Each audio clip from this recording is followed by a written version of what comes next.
जी नाज़रीन, महंगाई के बेकाबू जिन ने हर शोबे से ताल्लुक़ रखने वाले हर शख्स को मुतासर किया है। यही वजह है कि लोग इस महंगाई के जिन के ख़िलाफ़ चीख उठे हैं। आपको लिए चलते हैं रेतला, जहां मौजूद हैं हमारे रिपोर्टर रियाज अहमद लिशारी, उनकी बनाई हुई ये रिपोर्ट दिखाने के लिए। अस्सलाम वालेकुम, रियाज लिशारी तौसा न्यूज़ थोड़ी खिदमत हाजिर है।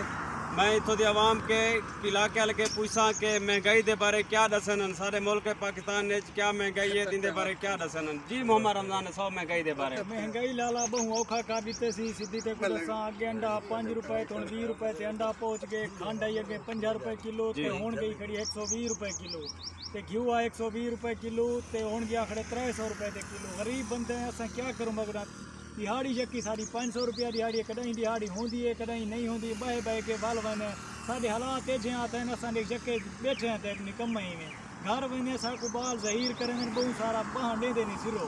याद लिशारी तो आप इलाके वाले लोग पूरे पाकिस्तान मुल्क वाले लोग सारे आदन के सारे मुल्क पाकिस्तान में महंगाई है। असा वजीर आला सरदार उस्मान बुज़दार ते वजीर आज़म इमरान खान के अपील करे सो कि सारे मुल्क पाकिस्तान बहुत ज़्यादा महंगाई है, इको महंगाई को कंट्रोल किया वने।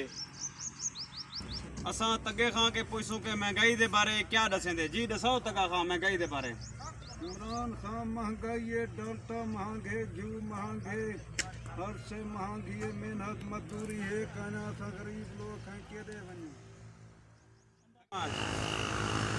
क्या तेरा वक्त जो है तू नखरे कर ते गुजार बने सू जींदे तां। जेरे पाए हटके ने आज ते को ना नाल टुरे सू जींदे तां। गम खार सजाना लवेंदा नहीं में लोग का दिन तेरा यार आ गए। परेशान न थी मैं वाला सा आज आसा या कल आसा। वाह मोहम्मद रमजान वाह। महंगाई की ते तंग जीवे ना खंड खिनाण दिए ना घी खिनाण दे। सिरो महंगाई औखा कर दी ते